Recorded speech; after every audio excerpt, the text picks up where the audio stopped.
इटर्निया ग्रह ब्रह्मांड का धड़कता हुआ दिल है। इसकी राजधानी इटरनोस में कास्टल ग्रेस्कल एक बहुत ही पुराने और जादुई हथियार की रक्षा करता है जिसे सोर्ड ऑफ पावर कहा जाता है। ये तलवार किसी भी आम इंसान को भगवान जितना शक्तिशाली बना सकती है। कहानी कहती है कि जब भी इटर्निया पर कोई बहुत बड़ी मुसीबत आएगी तब एक हीरो इस तलवार को उठाकर सबकी रक्षा करेगा। जब तक वो वक्त नहीं आ जाता तब तक इस महल और तलवार की सुरक्षा सॉर्सरेस करती है। दूसरी तरफ छोटे राजकुमार एडम को लड़ाई सीखने की क्लासेस में बिल्कुल नहीं जाना। वो फाइटिंग में बहुत कमजोर है और बाकी बच्चे उससे बहुत बड़े हैं। वो तो घर पर रहकर अपने टाइगर क्रिंजर के साथ खेलना चाहता है, लेकिन रानी मार्लेना उसे जबरदस्ती ट्रेनिंग के लिए भेज देती है। ये क्लास डंकन लेते हैं जो शाही गार्ड के हेड हैं और एडम की सबसे अच्छी दोस्त टीला के पिता हैं। टीला एक बहुत ही बेहतरीन योद्धा है और ट्रेनिंग के दौरान वो एडम को आसानी से हरा देती है। राजा रैंडोर क्लास देखने आते हैं और अपने बेटे को इतना कमजोर देखकर बहुत निराश होते हैं। वो एडम को असली तलवारों से अपने साथ लड़ने के लिए मजबूर करते हैं और कुछ ही क्रूर वार में छोटे एडम को नीचे गिरा देते हैं। इसके बाद राजा रैंडोर उससे दोहराने को कहते हैं कि इस दुनिया में कमजोरों के लिए कोई जगह नहीं है। बाद में टीला उदास एडम को संभालने की कोशिश करती है, लेकिन तभी उनका ध्यान कास्टल ग्रेस्कल की तरफ जाता है जहां सॉर्सरेस चमक रही होती है। अचानक आसमान में जहाजों का एक बहुत बड़ा काफिला आ जाता है और शहर पर बमबारी शुरू कर देता है। डंकन अपनी सेना को जंग के लिए भेजता है क्योंकि दुश्मन महल के पास उतर रहे हैं। शाही गार्ड्स के पास कुछ खास योद्धा हैं जिन्हें हीरोइक वॉरियर्स कहा जाता है। राम मैन अपने मजबूत सिर से दुश्मनों पर जोरदार हमला करता है।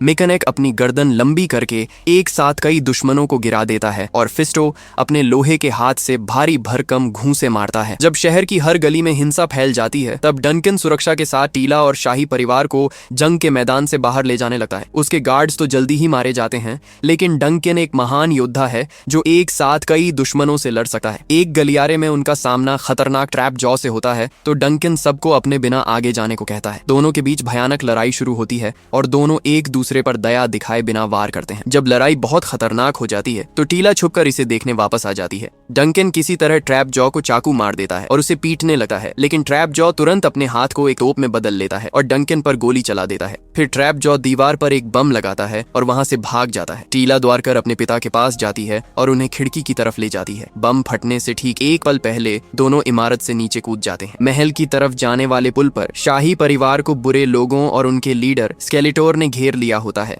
राजा रैंडोर अपनी तलवार निकालता है और अपने परिवार को दूर भेजकर अकेले ही सारे दुश्मनों से भिड़ जाता है। वो कुछ को तो हरा देता है, लेकिन आखिरकार दुश्मन उस पर हावी हो जाते हैं और उसे बंदी बना लेते हैं। इसके बाद स्केलेटोर अपने जादू से राजा रैंडोर की मूर्ति को तोड़ देता है, उनका ताज छीन लेता है और खुद के राज की घोषणा कर देता है। कास्टल ग्रेस्कुल के अंदर सॉर्सरेस छोटे एडम से वो तलवार उठवाती है और कहती है कि इसे सुरक्षित रखने के लिए बहुत दूर ले जाओ। रानी मार्लेना कहती है कि वो लोग इसे उनके होम प्लेनेट पर कभी नहीं ढूंढ पाएंगे, इसलिए सॉर्सरेस पृथ्वी के लिए एक पोर्टल खोल देती है। तभी स्केलेटर अपने सैनिकों के साथ महल में घुस जाता है। रानी मार्लेना अपने बेटे एडम को बचाती हैं और स्केलेटर के जादुई हमले का शिकार हो जाती हैं। सॉर्सरेस एडम को तुरंत जाने के लिए कहती है और एक जादुई ढाल बनाकर स्केलेटर के अगले वार को रोक लेती है। फिर वो खुद को एक पक्षी में बदलकर भाग जाती है। एडम पोर्टल के जरिए यात्रा करता है, लेकिन पोर्टल की अपार शक्ति की वजह से तलवार उसके हाथ से छूट जाती है और वो खुद एक झील में जा गिरता है। 15 साल बाद ओक्लाहोमा में अब बड़ा हो चुका एडम एक डेट के दौरान एक लड़की को अपनी ये पूरी कहानी सुना रहा होता है। जाहिर है लड़की उसे पागल समझती है और तुरंत वहां से चली जाती है। जब एडम घर पहुंचता है तो उसका रूममेट हुसैन उससे कहता है कि उसे ये कहानी सुनाना बंद कर देना चाहिए। इसके बजाय उसे कहना चाहिए कि उसने बचपन में एक हादसे में अपने माता पिता को खो दिया था, जिसे उसका दिमाग भूलने के लिए ऐसी काल्पनिक कहानियां बना रहा है। ऐसा लगता है कि हुसैन भी उस पर यकीन नहीं करता, लेकिन एडम अपनी असली पहचान भूलने से साफ मना कर देता है। अपने कमरे में एडम बचपन में बनाई हुई राम मैन की एक ड्राइंग देखता है। फ्लैशबैक में दिखाया जाता है कि एडम ने स्कूल में इस ड्राइंग को इतिहास की तरह पेश किया था, जिस पर सब उसका मजाक उड़ा रहे थे और टीचर ने उसे डांटा था। एडम फिर अपने दुखों को भूलने के लिए सालों से बनाई हुई अपने घर और परिवार की तस्वीरों से भरा एक बक्सा निकालता है। अगले दिन एडम एक ह्यूमन रिसोर्स फर्म में अपनी बेहद बोरिंग जॉब पर जाता है, जहां सब जबरदस्ती पॉजिटिव रहने की नौटंकी करते हैं। जब भी उसे मौका मिलता है वो ऑफिस के कंप्यूटर से इंटरनेट पर अपनी तलवार के बारे में सर्च करता रहता है। आखिरकार उसकी बॉस उसे रंगे हाथों पकड़ लेती है और काम न करने के लिए डांटी है। वो धमकी देती है कि अगर उसने तलवारों के बारे में सोचना बंद नहीं किया तो उसे नौकरी से निकाल दिया जाएगा। लेकिन एडम उसकी परवाह नहीं करता, क्योंकि उसे इंटरनेट पर एक आदमी का मैसेज मिला था जो दावा कर रहा था कि उसके पास वो तलवार है। एडम तुरंत दिए गए पते पर पहुंचता है जहां एक कॉमिक बुक स्टोर होती है। अंदर उसे दिखाई देता है कि उसकी जादुई तलवार एक मूर्ति के हाथ में शो पीस बनी हुई है। जब वो उसे निकालने की कोशिश करता है तो तलवार बाहर नहीं आती और मूर्ति उसके ऊपर गिर जाती है। एक कस्टमर एडम का वीडियो बनाने लगता है जब वो तलवार के साथ जद्दोजहद कर रहा होता है। बहुत मेहनत के बाद वो आखिरकार तलवार खींच लेता है। एडम जादुई शब्द बोलता है और तलवार को हवा में उठाता है, लेकिन कुछ भी नहीं होता। फिर वो दुकानदार की बात अनसुनी करके तलवार लेकर भाग जाता है। उसकी खुशी इतनी ज्यादा होती है कि वो गाड़ी चलाते वक्त कई चीजों को टक्कर मार देता है। घर पहुंचकर एडम तलवार से कुछ जादू करने की भीख मांगता है, पर कोई फायदा नहीं होता। अगली सुबह 2 पुलिस वाले चोरी के जुर्म में एडम को गिरफ्तार करने उसके कमरे में घुस आते हैं। थाने जाते वक्त पुलिस की गाड़ी ट्रैफिक जाम में फंस जाती है। अचानक लोग डर के मारे भागने लगते हैं और एडम देखता है कि बीस्ट मैन शहर पर हमला कर रहा है। जैसे ही बीस्ट मैन एडम को देखता है वो पुलिस कार पर कूद जाता है और दरवाजा उखाड़ फेंकता है। एडम तुरंत तलवार उठाता है और खिड़की तोड़कर भाग निकलता है। बीस्ट मैन हाईवे पर एडम का पीछा करने लगता है और बहुत सारे खाने के डिब्बे फेंक कर उसे गिरा देता है। फिर वो एडम को एक ट्रक पर दे मारता है जिससे उसके हाथ से तलवार छूट जाती है। जब बीस्ट मैन एडम को जान से मारने ही वाला होता है तभी कोई उसके सीने पर गोली चला देता है। अचानक एक औरत बीच में आती है, अपने हथियार से बीस्ट मैन पर कई वार करती है और फिर से गोली चलाकर उसे हाईवे से नीचे फेंक देती है। जब वो औरत पीछे मुड़ती है और एडम को उसके नाम से बुलाती है तो एडम को एहसास होता है कि ये और कोई नहीं बल्कि टीला है। उनका मिलना अभी पूरा भी नहीं हुआ था कि बीस्ट मैन टीला पर हमला कर देता है। टीला कार के दरवाजे से उसे दूर फेंकती है, तलवार उठाती है और एडम को लेकर छुप जाती है। बीस्ट मैन गाड़ियों को हटा हटाकर उन्हें ढूंढने लगता है। टीला समझाती है कि तलवार ने एक सिग्नल भेजा था जिसकी वजह से वो और बीस्ट मैन आखिरकार एडम तक पहुंच पाए। दोनों भागने लगते हैं। टीला आसानी से हाईवे से नीचे कूद जाती है, लेकिन एडम की लैंडिंग उतनी अच्छी नहीं होती और वो गाड़ियों की चपेट में आते आते बचता है। बीस्ट मैन जल्द ही उन्हें पकड़ लेता है, लेकिन तभी एक ट्रक आकर उसे कुचल देता है। टीला और एडम तब तक भागते रहते हैं जब तक वो एक पार्क में खड़े अपने स्पेसशिप तक नहीं पहुंच जाते, जिसे देखकर लोग हैरान खड़े थे। वो जल्दी से अंदर घुसते हैं और बीस्ट मैन के आने से पहले दरवाजा बंद कर लेते हैं। जब वो शिप पर लटकने की कोशिश करता है तो टीला पोर्टल चालू कर देती है और झटके से बीस्ट मैन नीचे गिर जाता है। सफर के दौरान टीला एडम को बताती है कि इटर्निया अब बहुत बदल चुका है और किसी को नहीं पता कि उसके माता पिता के साथ क्या हुआ था। जब वो आखिरकार पहुंचते हैं तो एडम ये देखकर टूट जाता है कि इटर्नोस पूरी तरह खंडहर बन चुका है। उनका ध्यान इस बात पर नहीं जाता कि ट्राइक्लॉप्स दूर से उन पर नजर रखे हुए हैं। दूसरी तरफ स्नेक माउंटेन फोर्ट्रेस में स्केलेटर तलवार हासिल न कर पाने की वजह से बीस्ट मैन को अपने जादुई छरी से जलाकर सजा देता है। इविल लिन उसे बताती है कि तलवार अब इटर्निया पर ही है, इसलिए स्केलेटोर बीस्ट मैन को फिर से तलवार लाने के लिए भेजता है। इविल लिन को लगता है कि स्केलेटोर पहले ही जीत चुका है और उसके पास वो सब कुछ है जो उसे चाहिए, लेकिन स्केलेटोर को डर है कि कहीं उसकी ताकत कोई छीन न ले। वो गुस्से में इविल लिन का हाथ पकड़कर उसे जला देता है और याद दिलाता है कि भगवान बनने के लिए उसे उस तलवार की जरूरत है। कुछ ही देर में टीला का शिप एक जमीन के नीचे बने गुप्त बेस में पहुंचता है जहां सारे बचे हुए लोग छिपे हुए थे। ट्रीक्लॉप्स उनका पीछा करते हुए वहां तक पहुंच जाता है, जिससे अब दुश्मनों को भी इस जगह का पता चल जाता है। टीला एडम को हीरोइक वॉरियर्स के पास ले जाती है, लेकिन वो इस आम से लड़के को असली राजकुमार मानने से मना कर देते हैं। एडम उन्हें अपना बिजनेस कार्ड दिखाता है, लेकिन योद्धा उसकी तलवार छीन लेते हैं और एडम अब टीला को एक जेल में बंद कर देते हैं। वहां उन्हें एक सोता हुआ शराबी और रोबोटो नाम का एक रोबोट मिलता है जिसके पास 20 सैनिकों जितनी ताकत होती है। उसी पल दुश्मन के जहाज बेस पर हमला कर देते हैं। टीला लोगों के चिल्लाने की आवाजें सुनती है और दरवाजा तोड़ने की कोशिश करती है, पर नाकाम रहती है। एडम रोबोटो से मदद मांगता है और रोबोटो सिर्फ चलकर ही आसानी से दरवाजा उखाड़ फेंकता है। जाने से पहले टीला उस शराबी को जगाती है जो और कोई नहीं बल्कि डनकन निकलता है। वो उसके मुंह पर पानी फेंकती है और डनकन एडम के जूतों पर उल्टी कर देता है। चूंकि डनकन साथ चलने से मना कर देता है, इसलिए रोबोटो उसे उठाकर ले जाता है। ये ग्रुप बाजार के बीच से भागता है जबकि चारों तरफ धमाके हो रहे होते हैं और तभी स्केलेटोर की ग्रैंड एंट्री होती है। जब राम मैन नीचे गिर जाता है तो वो वापस लड़ाई में कूदने से पहले एडम को तलवार दे देता है। पूरी टीम हर मोड़ पर गोलियों से बचती हुई एक गुफा में पहुंचती है। टीला स्टाइल से नीचे फिसलती है, लेकिन बाकी लोग बेढंगे तरीके से उसके पीछे आते हैं। फिर वो कुछ डिब्बों के पीछे छुपकर देखते हैं कि ट्रैप जॉ अपनी सेना के साथ वहां पहुंच जाता है। डनकन उससे दोबारा लड़ने से डरता करता है, इसलिए एडम बाहर आता है और अपने ऑफिस के स्टाइल में शांति से बातचीत करने की कोशिश करता है। जाहिर है ट्रैप जॉ को शांति वार्ता में कोई दिलचस्पी नहीं होती और वो एडम पर हमला करके उसे पुल के कोने में घेर लेता है। एडम किसी तरह हमलों से बचता है और ट्रैप जॉ को गिराने की कोशिश करता है, पर ट्रैप जॉ उसे आसानी से दूर फेंक देता है। टीला उसे तलवार का इस्तेमाल करने को याद दिलाती है। जैसे ही एडम तलवार के हथे को छूता है, उसे सॉर्सरेस का एक विजन दिखता है जो उससे जादुई शब्द बोलने को कहती है। एडम तलवार खींचता है और चिल्लाता है, by the power of Grayskull I have the power. इसके साथ ही एक जादुई बिजली तलवार पर गिरती है और सारे सैनिकों को उड़ा देती है। वो जादू एडम को ग्रेस्कल के योद्धा में बदल देता है, लेकिन इस शानदार पल में खलल डालते हुए ट्रैप जॉ एडम पर झपट पड़ता है ताकि तलवार छीन सके। उनके बीच लड़ाई शुरू होती है और इस बार एडम पूरी तरह तैयार था। वो आसानी से ट्रैप जॉ के वार रोकता है। जवाब में घूंसा मारने पर उसके हाथ में दर्द तो होता है, पर उसके करे ट्रैप जॉ के सारे हमलों को ब्लॉक कर देते हैं। एडम करीब जाकर उसका मैकेनिकल हाथ उखाड़ लेता है और उसी हाथ से तोप चलाकर सारे सैनिकों को ढेर कर देता है। इसके बाद वो तलवार वापस लेते हैं और टीला के शिप में भाग निकलते हैं, जबकि स्केलेटर गुस्से में उन्हें देखता रह जाता है। वो अपने आदमियों पर चिल्लाता है और उन्हें नायकों के पीछे भेजता है। जल्द ही दुश्मनों का काफिला टीला के शिप का पीछा करने लगता है और शिप पर लेजर से कई वार होते हैं। टीला शिप को आसमान में काफी ऊपर ले जाती है ताकि वो दांव पेच आजमा सके, लेकिन शिप पर फिर से हमला होता है और उसकी बॉडी में छेद हो जाता है। जब एक दुश्मन का जहाज अपने विशाल आरी से कॉकपिट पर हमला करता है तो टीला एडम को पीछे भेजती है, जहां उसे एक एयर बाइक मिलती है। एडम को उसे संभालना सीखने में थोड़ा वक्त लगता है और वो टकराते टकराते बचता है, लेकिन आखिरकार वो बाइक उड़ाकर दुश्मनों को अपने पीछे लगा लेता है। उसी वक्त टीला अपने शिप के पंख से कॉकपिट पर हमला करने वाले सैनिक को मारकर दूर फेंक देती है, लेकिन अफसोस शिप का छेद बहुत बड़ा था और वो नीचे गिरने लगता है। इसी बीच एडम की बाइक पर भी हमला होता है और उसका कंट्रोल छूट जाता है। बाइक पलटने पर वो उसे पकड़कर नीचे गिरने से बचता है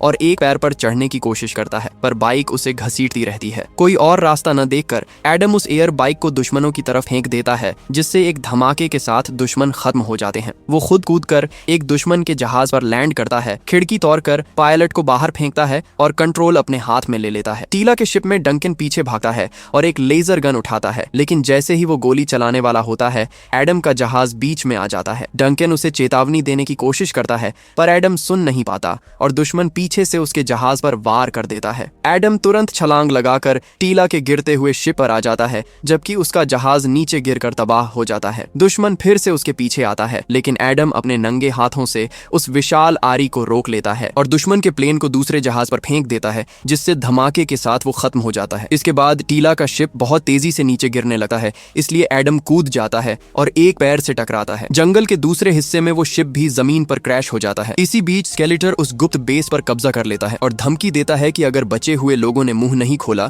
तो वो सबको मार देगा। पहले तो सब चुप रहते हैं, इसलिए स्केलेटर अपने जादू से एक योद्धा को मार डालता है। जब वो दूसरे को मारने ही वाला होता है, तब फिस्टो उसे बता देता है कि ग्रेस्कल का योद्धा और कोई नहीं बल्कि राजकुमार एडम ही है। इसके बाद स्केलेटर अपने आदमियों से कहकर सारे बचे हुए लोगों को कैद करवा देता है। जंगल में टीला डंकन से शिप के पास रुकने को कहती है और खुद एडम को ढूंढने निकलती है। तभी डंकन को एक बक्सा दिखता है जिस पर डैड्स लिखा था। वो उसे खोलता है तो उसमें उसकी पुरानी ढाल और कवच मिलते हैं। दूसरी तरफ एडम को होश आता है और उसे सॉर्सरेस की आवाज सुनाई देती है, जो उससे इटर्निया में शांति वापस लाने को कह रही होती है। उसकी तलवार पर एक पक्षी बैठा था, लेकिन जैसे ही एडम उसे छूने की कोशिश करता है, वो उड़ जाता है। उसी पल टीला उसे ढूंढ लेती है और शिप के पास वापस ले आती है। वहाँ वो डंकन को अपना पुराना कवच पहने और दाढ़ी बनाते हुए देखते हैं। टीला को उस पर गर्व होता है, लेकिन तभी डंकन एक शराब की बोतल निकाल लेता है, जिससे टीला उसे डांटती है और वहां से चली जाती है। डंकन तब एडम को याद दिलाता है कि उसे लोगों की रक्षा के लिए लड़ना है, न कि नाम और शोहरत के लिए। टीला को शिप का कुछ सामान निकालने के लिए मदद चाहिए होती है, तो एडम सिर्फ एक हाथ से पूरे शिप को हवा में उठा लेता है। सामान निकालने के बाद दोनों कबूल करते हैं कि उन्होंने एक दूसरे को कितना याद किया। एडम को लगता है कि वो किस करने वाले हैं और वो करीब आता है, लेकिन टीला उसे बस एक अच्छा दोस्त कहकर पीछे हट जाती है। कुछ मिनटों बाद आसमान में स्केलेटर का चेहरा उभरता है और वो एक मैसेज देता है। अगर उसे तलवार दे दी जाएगी तो वो एडम के माता पिता को छोड़ देगा, जिन्हें उसने इतने सालों से जिंदा रखा है। अगर एडम मना करेगा तो स्केलेटर उन्हें मार देगा। टीला को लगता है कि ये साफ तौर पर एक जाल है, लेकिन एडम फिर भी अपने माता पिता को बचाना चाहता है और स्केलेटर को जान से मारने का प्लान बनाता है। थोड़ी बहस के बाद पूरी टीम उसके साथ जाने के लिए तैयार हो जाती है। जब वो सफर कर रहे होते हैं तो वो पक्षी उनके पीछे पीछे आता है। किले पर पहुंचकर गेटकीपर गोट मैन एडम एडम से तलवार मांगता है, लेकिन एडम कहता है कि वो ये तलवार सिर्फ स्केलेटर को ही देगा। इविल लिन गोटमैन से कहकर एडम को अपने लीडर के पास भिजवाती है और खुद बाकी टीम से निपटने लगती है। जब एडम स्केलेटोर के पास पहुंचता है तो वो पीछे से हमला करने के लिए तैयार होता है, लेकिन स्केलेटोर पीछे हटा है और सामने राजा रैंडोर दिखाई देते हैं। स्केलेटर तलवार मांगता है पर एडम देने से मना कर देता है, जिसके बाद स्केलेटर अपने खास योद्धाओं को बुला लेता है। एडम बिना झिझके अपनी जादुई ताकतों का प्रदर्शन करते हुए एक साथ उन सभी से लड़ने लगता है। जब उसके हाथ से तलवार छूट जाती है तो वो एक सैनिक को ही हथियार की तरह इस्तेमाल करके बाकी सबको पीटा है। वहाँ कांटों वाला एक राक्षस सैनिक भी था जिसे एडम दूसरों पर हमला करने के लिए इस्तेमाल करता है। जब वो आखिरकार अपनी तलवार वापस उठाता है तो दुश्मन उसे घेर लेते हैं, लेकिन एडम एक जबरदस्त जादुई झटके से सबको उड़ा देता है। लड़ाई जारी रहती है और एडम हर योद्धा को धूल चटा देता है, चाहे उनके पास कितनी भी अजीब ताकत क्यों ना हो। राजा रैंडोर ये सब देखकर आखिरकार अपने बेटे पर गर्व महसूस करते हैं। गोटमैन अपनी कुल्हाड़ी से एडम पर भयानक हमला करता है और उसे ज्वालामुखी के ऊपर बने पुल पर घेर लेता है, लेकिन एडम उसके सींग तोड़ देता है और घूंसा मारकर उसे खोलते हुए लावे में फेंक देता है। जब सारे योद्धा ढेर हो जाते हैं तो एडम स्केलेटोर पर हमला करने के लिए तैयार होता है, लेकिन इविल लिन अपने जादू से उसे एक जगह जमा देती है। जब स्केलेटोर राजा रैंडोर को मारने की धमकी देता है तो एडम का गुस्सा उस जादू को तोड़ देता है और वो बिजली का एक धमाका करता है, जिससे स्केलेटोर तो बच जाता है, लेकिन वो वार दीवार पर लगता है। गुफा ढहने लगती है और छत का एक बड़ा हिस्सा राजा रैंडोर के ऊपर आ गिरता है। एडम तुरंत भागकर सारा मलबा हटाता है और अपने पिता को ढूंढता है। राजा रैंडोर अपने बेटे से माफी मांगते हैं कि जब वो छोटा था तो वो उसके साथ अच्छे से पेश नहीं आए थे। इसके बाद राजा रैंडोर अपने बेटे की गोद में ही दम तोड़ देते हैं। जब एडम रो रहा होता है तभी स्केलेटर अपनी छरी से वार करके उसे बेहोश कर देता है। जब एडम को होश आता है तो वो वापस अपने इंसानी रूप में आ चुका था और दूसरे लोगों के साथ एक जेल में बंद था। महारानी मार्लेना भी वहीं मौजूद थी। एडम उन्हें गले लगाता है और ये दुखद खबर सुनाता है। इसी बीच स्केलेटोर तलवार को हवा में उठाता है और सही जादुई शब्द बोलता है, लेकिन कुछ भी नहीं होता। वो गुस्से में इविल लिन का गला पकड़ लेता है और जवाब मांगता है। इविल लिन उसे बताती है कि अगर तलवार को उसकी असली वोदी पर रखा जाए तो वो एक खास रिचुअल कर सकती है। स्केलेटोर और उसके आदमी तुरंत कास्टल ग्रेस्कल के लिए निकल जाते हैं। जेल में डंकन और एडम अपनी अपनी नाकामयाबी पर बात करते हैं। एडम को याद आता है कि डंकन उससे हमेशा कहा करता था कि कभी हार मत मानो, और दोनों इस बात पर सहमत होते हैं कि उन्हें लड़ते रहना होगा। तभी टीला आती है जिसके पास एडम के लिए एक सरप्राइज होता है। उसका टाइगर क्रिंजर भी वहीं मौजूद था। वो अब बोल सकता था और खुशी में एडम को चाटने लगता है। हौसला मिलते ही एडम सबके सामने हिम्मत देने वाला भाषण देता है और वहां मौजूद हर इंसान से जुड़ी अपनी अच्छी यादों को बांटता है, जिससे सब फिर से लड़ने के लिए तैयार हो जाते हैं। फिर पूरी टीम मिलकर लोहे के दरवाजे को धक्का देती है और रोबोटो ऊपर की चट्टानों पर गोलियां चलाता है, जिससे सब ढह जाता है और वो बाहर निकल आते हैं। बाहर निकलते वक्त इटर्निया के योद्धाओं का सामना बुरे लोगों की एक टोली से होता है, लेकिन हीरोइक वॉरियर्स अपनी ताकतों से उन सबको आसानी से ढेर कर देते हैं। इसके बाद योद्धा दुश्मनों के जहाजों को चुराकर इटर्नोस शहर लौटते हैं ताकि उन सैनिकों से लड़ सकें जिन्होंने उनके प्यारे शहर पर कब्जा कर रखा था। शहर की सड़कों पर खौफनाक जंग शुरू हो जाती है और हमारे योद्धा बिना दया दिखाए गुंडों का सफाया करने लगते हैं। उसी वक्त एडम की टीम एक जहाज लेकर कास्टल ग्रेस्कल की तरफ बढ़ती है। डंकन टीला और एडम से आगे जाने को कहता है ताकि वो खुद पुल की रक्षा कर सके। क्रिंजर थोड़ा डरा हुआ था, लेकिन एडम उसे समझाता है कि वो एक लड़ाकू टाइगर है। जिसके बाद क्रिंजर एडम को अपनी पीठ पर सवारी करने देता है। महल के अंदर स्केलेटोर तलवार को वोदी पर रखता है। ठीक उसी पल हमारे हीरो धमाकेदार एंट्री करते हैं और क्रिंजर पहरेदारों को नीचे गिरा देता है। एडम मौका देकर वोदी पर छलांग लगाता है और तलवार उठा लेता है, जबकि टीला इविल लिन पर हमला कर देती है। जब इविल लिन अपने जादू से टीला को जमा देती है तो टीला उस बर्फ को तोड़कर बाहर आती है और लड़ती रहती है। बीस्टमैन भी आ जाता है और क्रिंजर पर अपना कोरा चलाता है, लेकिन क्रिंजर उस कोरे को दांतों से पकड़कर उसे नीचे गिरा देता है। पुल पर डंकन और रोबोटो पास आने वाले हर दुश्मन पर गोलियां बरसाते हैं, लेकिन जब दुश्मनों की गिनती बढ़ने लगती है तो दोनों मिलकर एक बड़ी मूर्ति पर गोली चलाते हैं, जिससे वो मूर्ति पुल पर गिरती है और पूरा पुल टूट जाता है। अफसोस कि तभी ट्रैप जॉ एक प्लेन में आता है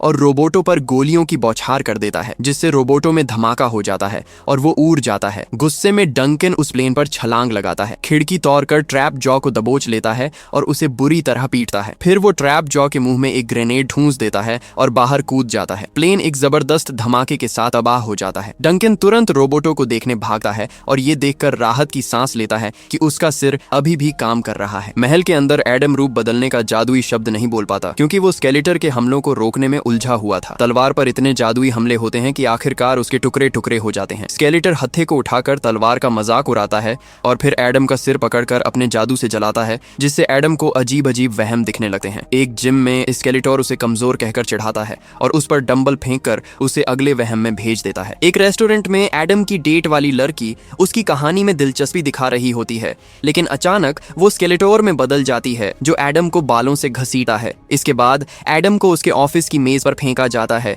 जहां उसकी बॉस उसे मीटिंग की याद दिलाती है। स्केलेटोर सूट बूट में आता है और एडम का गला दबाकर कहता है कि वो कभी हीरो नहीं बन सकता और इटर्निया सिर्फ उसका एक सपना है। असली दुनिया में स्केलेटोर टूट चुकी तलवार का एक टुकड़ा एडम के सीने में घोंप देता है और उसे उसके कमरे वाले वहम में फेंक देता है। उसका रूममेट हुसैन उससे किराया मांगता है और फिर मर जाता है। एडम अपनी पुरानी ड्राइंग्स देखता है तो उसे सॉर्सरेस की बनाई एक तस्वीर मिलती है और सारे कागज हवा में उड़ने लगते हैं। तभी वो पक्षी उसके कमरे में आता है और बोलने लगता है। वो और कोई नहीं बल्कि खुद सॉर्सरेस थी। वो समझाती है कि तलवार कोई मायने नहीं रखती। जादुई शब्द आई हैव द पावर इसलिए काम करता है क्योंकि तलवार ने वो सारी ताकत खुद एडम के अंदर भेज दी है। जब एडम का सीना चमकने लगता है तो सॉर्सरेस अपने असली रूप में आती है और बताती है कि उसने एडम को इसलिए चुना क्योंकि उसकी दयालुता और इंसानियत ही उसे एक महान हीरो बनाएगी। इसके बाद एडम की आंखें असली दुनिया में खुलती हैं और वो अपने सीने से उस तलवार के टुकड़े को निकाल फेंकता है। जादुई ताकत उसके घाव को तुरंत भर देती है और हवा में बिखरे सारे टुकड़े झुरकर तलवार को फिर से पूरा कर देते हैं। एडम जादुई शब्द बोलता है और आखिरकार फिर से ही मैन के रूप में बदल जाता है। उसके रूप बदलते ही इतनी तेजी से रोशनी और ताकत निकलती है जो पूरे शहर से दिखाई देती है। सॉर्सरेस की बातें याद करते हुए एडम स्केलेटर से बात करने की कोशिश करता है और उससे हिंसा का ये दौर खत्म करने को कहता है। स्केलेटर हंसता है और अपने जादू से एडम पर हमला कर देता है जिससे एक और जंग शुरू हो जाती है। स्केलेटर लड़ते लड़ते मजाक उड़ाता रहता है क्योंकि उसे लगता है कि एडम को इस ताकत का इस्तेमाल करना नहीं आता। जब स्केलेटर उसे कोने में घेर लेता है तब एडम की आंखें चमकती हैं। वो बताता है कि उसे अपनी ताकत का इस्तेमाल करना आता है, बस वो लड़ाई टालना चाहता था। इसके बाद एडम बिना पसीना बहाए स्केलेटर की धुनाई शुरू कर देता है। उसे खंभे पर दे मारने के बाद एडम अपने घूंसे में बिजली भरकर स्केलेटर को आलू की बोरी की तरह इधर उधर पटकता है।